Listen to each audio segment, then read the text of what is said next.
je me présente, je m'appelle Gretchen Greit, grande comédienne, tragédienne, en fait membre de la compagnie Pupulus Mordicus.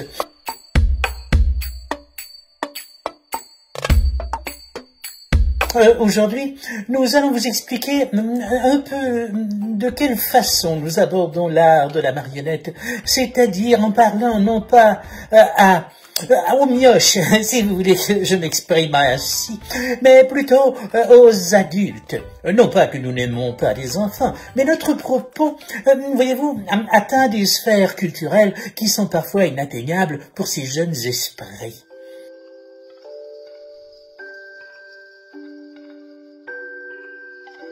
Actuellement, la compagnie a plusieurs projets dans ses cartons. Évidemment, c'est une compagnie très dynamique et qui voit loin, sur 3 ou 4 ans.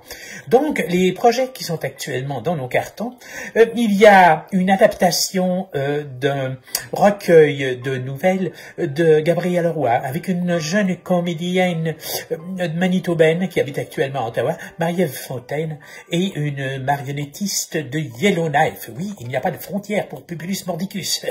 Et nous allons travailler sur Cet été qui chantait, un magnifique recueil plein de poésie de Gabrielle Roy.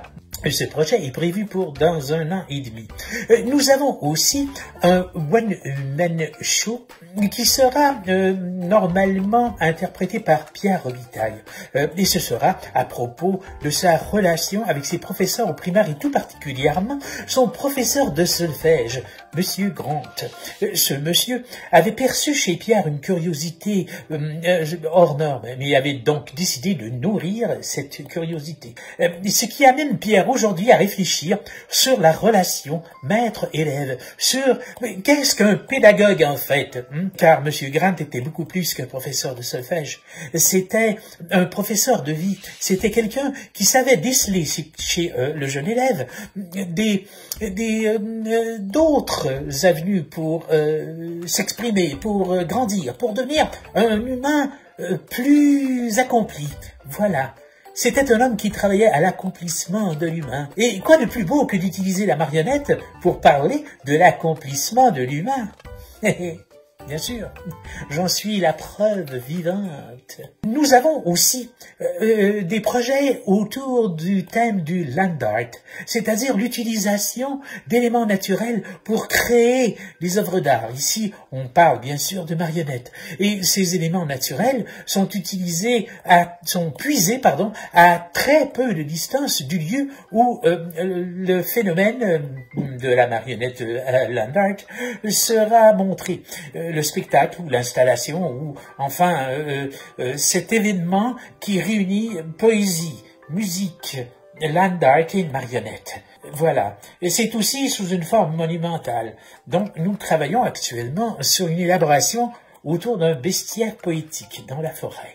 Il y a aussi un autre projet sur lequel nous travaillons ardemment, qui est autour d'un texte de David Boudemont de Saskatoon.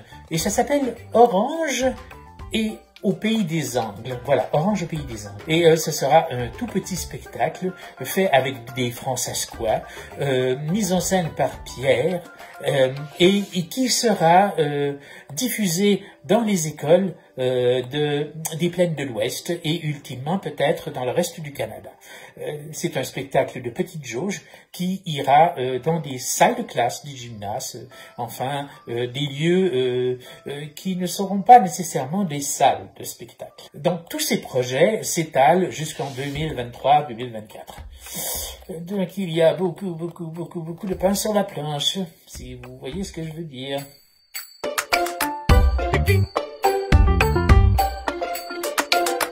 Donc, les thématiques qui nous inspirent nous viennent évidemment d'un long cheminement de 25 ans de carrière, oui, la compagnie a maintenant 25 ans. Et nous avons toujours cherché de nouveaux champs d'expression, de nouvelles avenues, afin d'utiliser la marionnette avec d'autres formes d'art, avec dans d'autres lieux, de façon inusitée, comme par exemple, pourquoi pas utiliser la marionnette avec la poésie et la musique, pourquoi se limiter à raconter des histoires, bien que c'est extraordinaire et nous continuerons à raconter des histoires. Mais actuellement, nous sommes dans une espèce de voie d'art total. Art total avec la marionnette. Oui. Et c'est vers ce genre de réflexion que nous amène la Covid-19. Ou non, incroyablement poétique.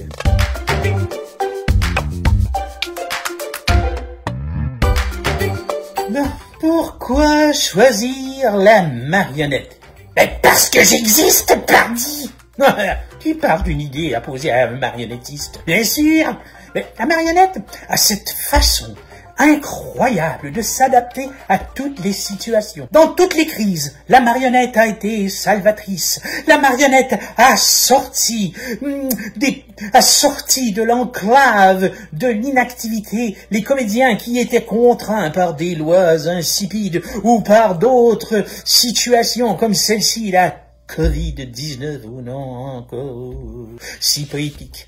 Bon, donc, pourquoi la marionnette? La marionnette, parce que c'est un art complet, parce que notre directeur artistique, Pierre Robitaille, dans son jeune âge, était absolument fasciné par le théâtre comme comédien, scénographe, comme metteur en scène, et tout comme par les arts visuels, la sculpture, la peinture, même les performances en arts visuels contemporains. Et donc, la marionnette s'est révélée comme étant le point de rencontre, le carrefour de tout ça. Et c'est après un coup de foudre incroyable que l'aventure de Pierre Robitaille avec la marionnette et ultimement de Pupulus Mordicus s'est amorcée. Merci.